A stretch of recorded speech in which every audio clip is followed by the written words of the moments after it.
guys, thanks for checking out the video tonight. So tonight I'm going to be working a bit on the Skyline. So my GTR is up in the air. What I'm going to be doing is repairing the frame rails. So a classic Skyline thing is that one of the jacking points is on the frame rail of the car. However, people jack the car up. The car is quite heavy in that area because the transmission and the engine are there, and they just mangle the frame rails for various reasons. Maybe the pads on the jack aren't big enough, maybe they're placed in the wrong spot on the frame rail. So the frame rails on this car in particular are not rusted, but they are mushed in. And so what I'm going to do is plate over a piece of it, because what we run into when we start pulling frame rails is a malleability issue. So where if you bend metal back and forth a bunch of times, it becomes weak. And so I don't want to pull it for the reason that the amount of pulling that I'm going to have to do, whether I do it on a frame machine or use a stud gun or clamps or whatever, I think I'm going to run into a malleability issue and possibly tear the metal. So this is an ideal time to just plate right over top of it. So let's take a look at the frame rail and I'll show you guys what I'm doing tonight.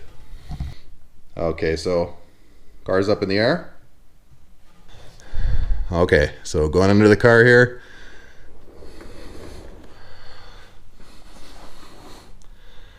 Now look at that frame rail, just bashed in. And so the rust there is surface rust. It's sort of crushed in the center, and that's exactly where normally a jacking point. So taking a look at this, I have good metal along the edges. Nothing's rusted. But through the center here, it's just pushed in, and you know, it's not soft or anything, but I'm a little bit nervous about pulling this. The other issue here is that this metal is now stretched. So even if I try to pull it out, what's going to happen is it's going to force the edges out. So I don't want that either.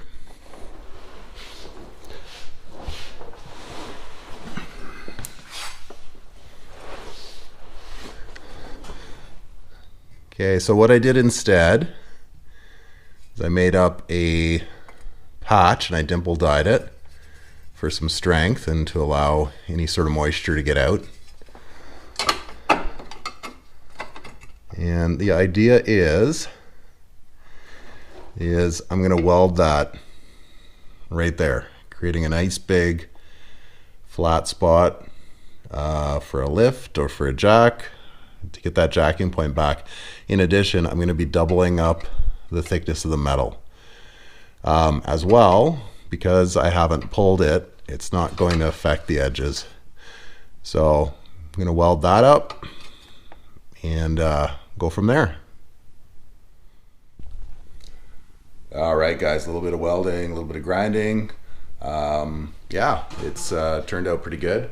Let's take a look. I've got the first one done. Gonna bang the second one out here tomorrow, and then I have to seal everything and do a little bit of undercoating. So let's take a look.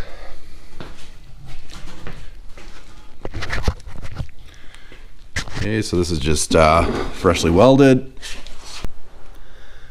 Okay, so this is the big frame rail that comes down, and that's where the jacking point would be. So turned out really nice. It is ready to seal up, and yeah, that's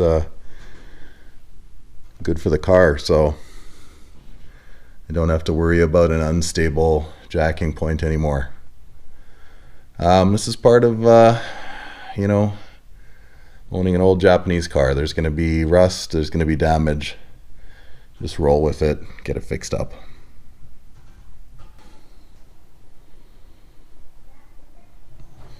right, so I got the bottom epoxied and painted. Let's take a look at the final product here.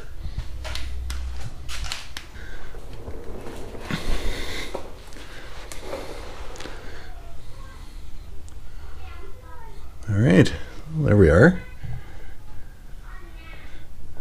Turned out nice. Nice clean pad for the lift. Let's go to the other side.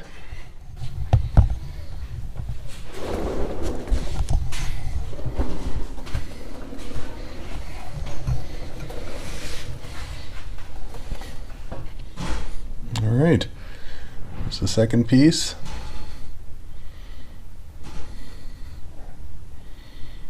All right, so frame rails are restored. It's not an original restoration, obviously,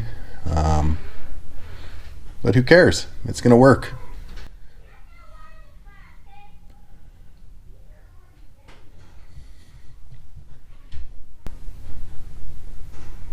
Looking good. All right, guys, thanks for checking out the video tonight. Make sure that you check me out on Instagram at Wrench Rampage. And if you do have a chance, make sure that you subscribe to this channel, hit that bell to make sure that you get notifications when I put up new videos.